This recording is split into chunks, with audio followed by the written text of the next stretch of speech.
going on YouTube? I'm Andrew Crawford, the HC Legend, ya boy, the GOAT, not the GOAT, but I look like a GOAT, close enough, am I right?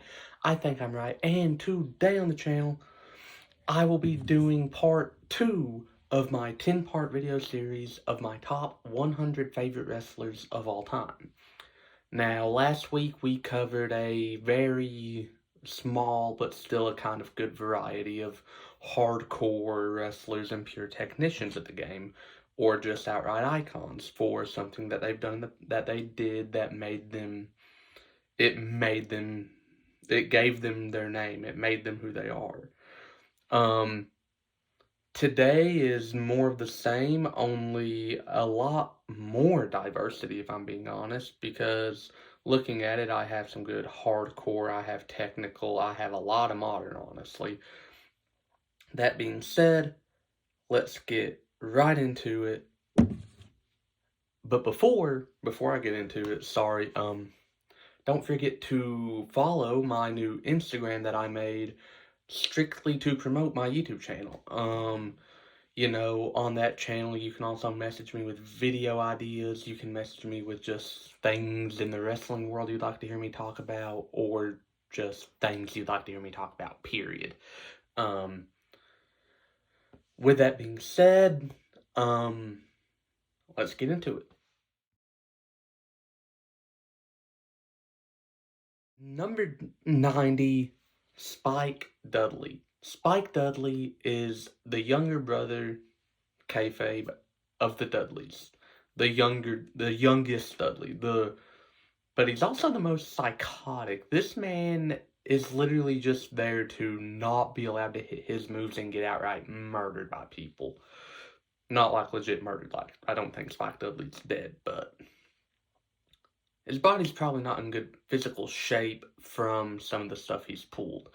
All the table spots are cool, but there was one spot I remember, La Resistance choke slam Spike Dudley out of the ring, and it was supposed to go through a table, but the back of his head actually hit the edge of the table, and it, like, knocked him legit unconscious.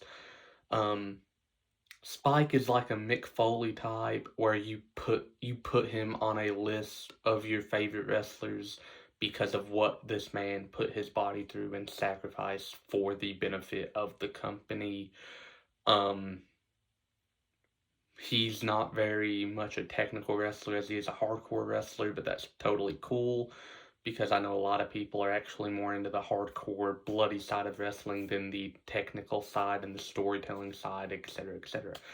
That being said, I still feel like it would be disrespectful not to put Spike Dudley on this list, especially given that the Dudleys are my favorite tag team of all time. Granted, that's just Bubba and Devon, but show some love to the youngest one, too.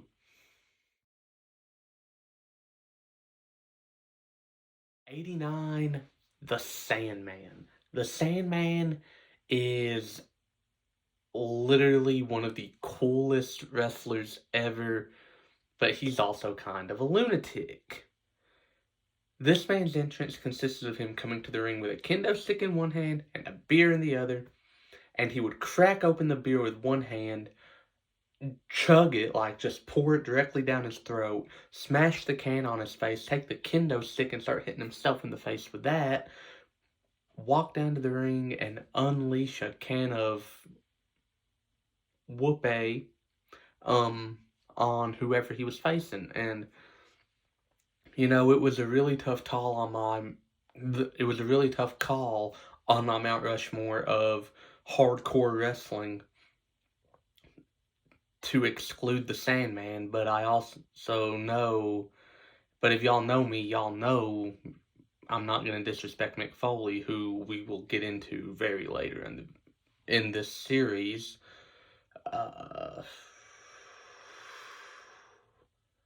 We're going to be close to the end when we get to, or did we already pass Mick? I know we didn't pass him, did we? No, I just overlooked him. Okay, I'm stupid. Okay. Anyways, Sandman is still an icon of hardcore wrestling. He is one of the ECW originals. He's in that category with RVD, Tommy Dreamer, Sabu. Mick Foley was around for the earlier days of ECW. The Sandman. Rhino, Raven, those guys. And while he may not be everyone's favorite of the ECW originals, he does definitely deserve a spot amongst them.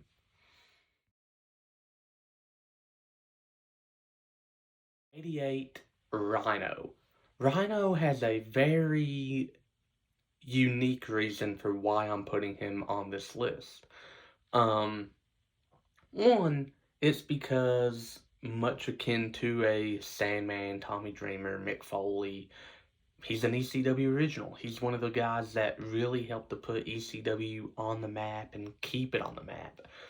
And I respect Rhino. Rhino is a talented wrestler with a absurd longevity, if I'm being honest. I think Rhino was in the company for, gosh,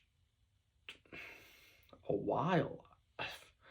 He was with ECW when they first started, and he wrestled in WWE from the time that the Invasion started to like 2004, went to TNA, left in like 13, came to NXT, wrestled there for a bit, went up to the main roster, won the tag titles with Heath Slater of all people. Like Rhino's got a very underrated longevity, and he may have one of the best spears in the history of wrestling, or when it comes to Rhino, the gore.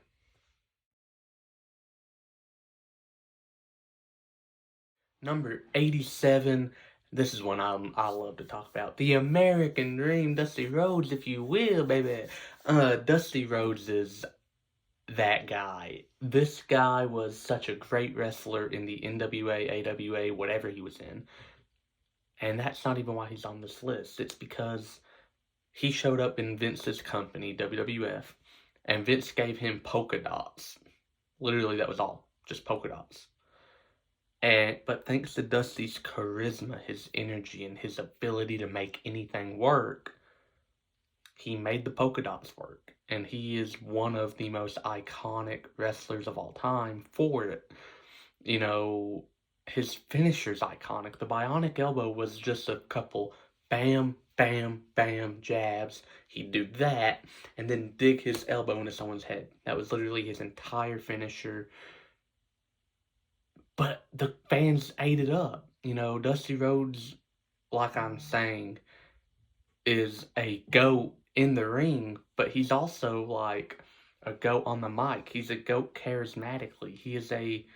He can do the hardcore stuff. This man had a few matches where a lot of blood was shed, and it was wild. Dusty Rhodes is definitely... If I was to reorder this list, I'm sure Dusty would be higher than 87. But since, aside from like my top 20 to top like 30 is unordered, Dusty Rhodes falls to 87. But again, if I was to reorder this list, I'm sure he'd be a lot closer to the top half of the competition. But again, he's still on this list, so there we go.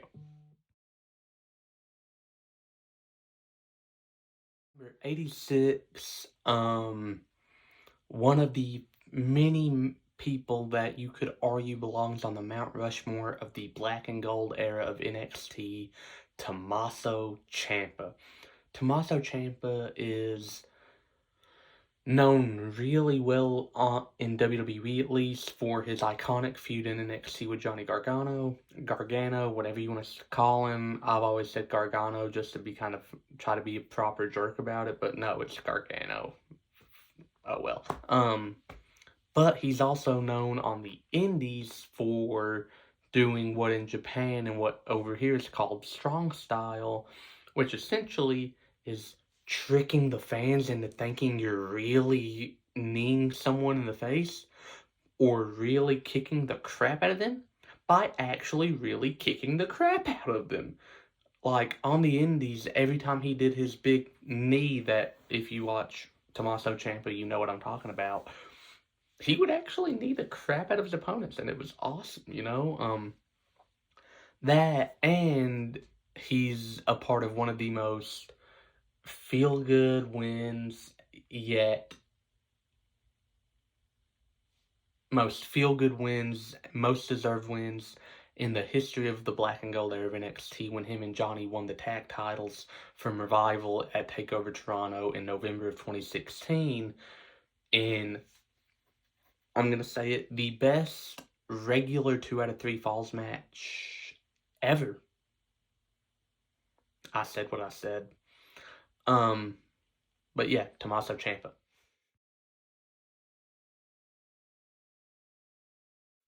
Number 85, let's go back to the last entry of Tommaso Ciampa, talk about his DIY tag team partner, Johnny Wrestling, Johnny Gargano, a staple of the Black and Gold era of NXT, and a staple of the work rate era of professional wrestling that we see in today's world, where we see, you know, these guys can go in the ring, these guys can cut a promo, these guys don't have to have a cool gimmick to get over because of what they can do in the ring.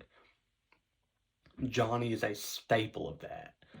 Johnny is one of the best workers in the world, and he doesn't get talked about enough. You take Johnny Gargano, you can put him, when it comes to being a worker in the ring in modern day pro wrestling, you can put Johnny Gargano in the same ranks as Adam Cole, Kenny Omega, Seth Rollins, Jon Moxley, even for hardcore reasons more than regular reasons, but still, you can put Johnny up there with guys in Japan like Okada, Tanahashi, and Tetsuya Naito, and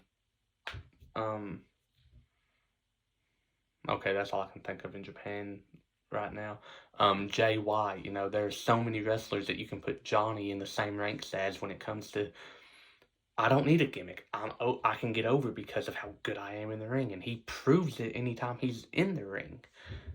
I can't wait for him to get back. I'm so excited for him to return.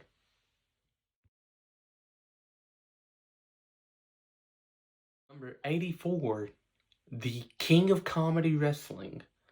I think he might be one of the best comedy wrestlers of all time. One, Zack Ryder.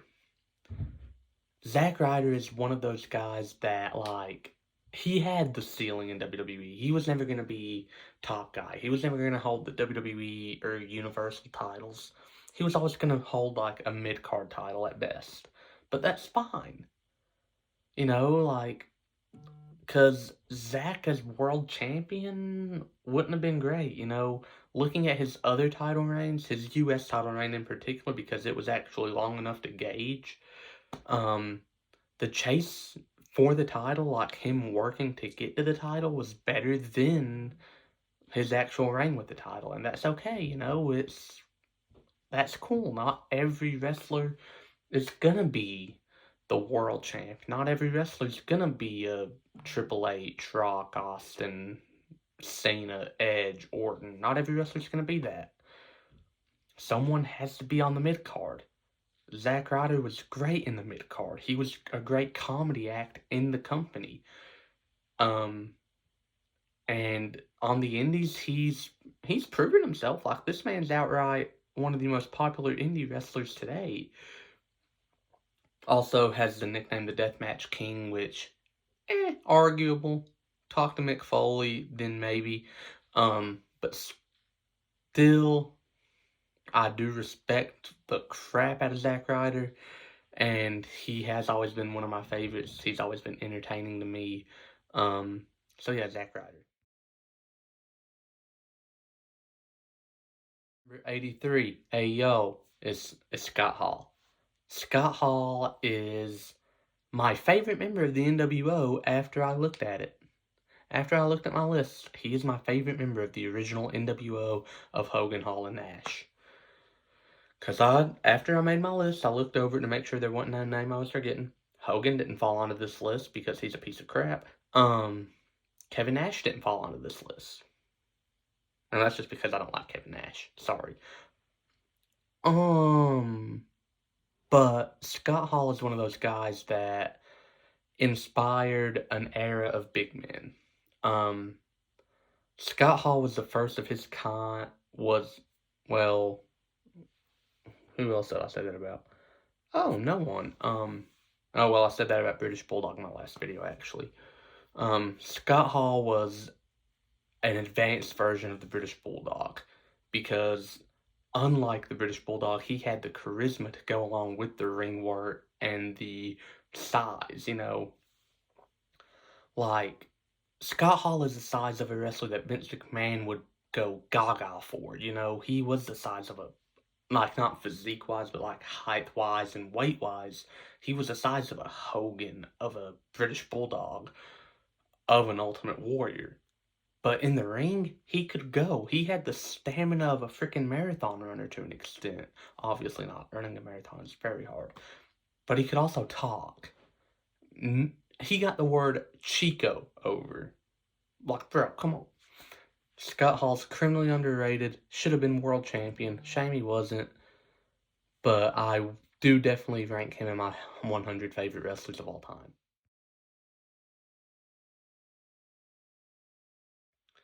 Number 83.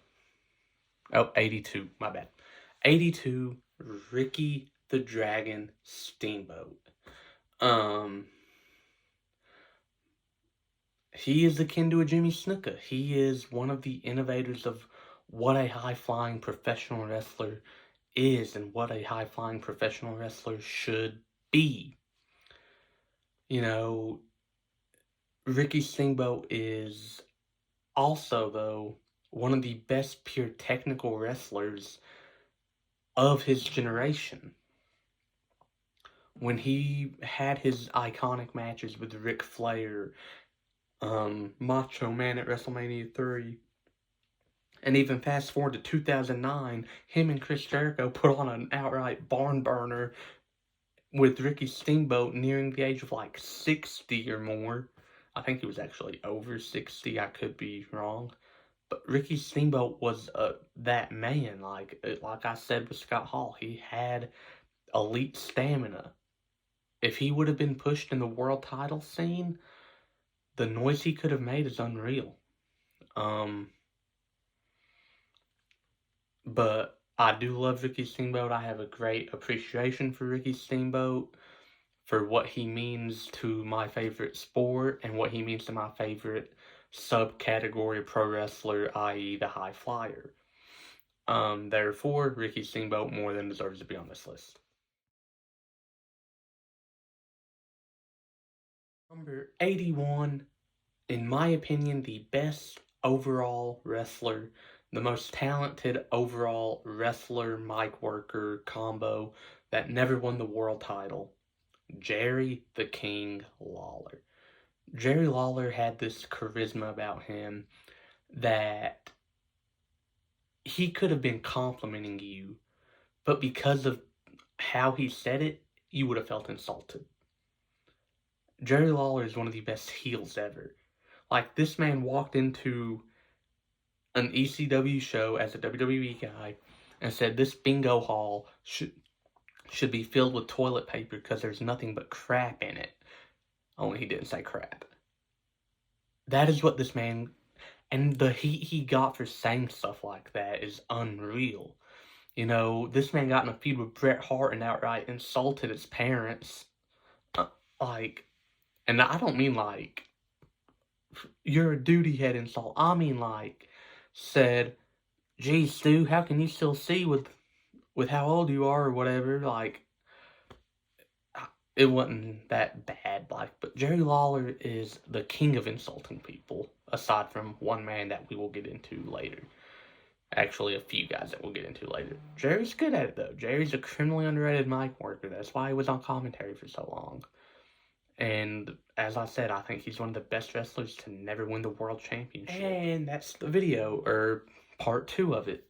Did you like it? Did you love it? Did you hate it? Tell me about it in the comments below. Don't forget to like, share, and subscribe. Stay tuned because every 2 parts I'm going to do another His Case for GOAT. That's what I've officially decided. So the next video I make will be His Case for GOAT episode 2, the Texas Rattlesnake, Stone Cold Steve Austin. So stay tuned for that. Follow my new Instagram that I've made strictly to promote this channel. And unlike John Cena, I can see you, and I will see you very soon.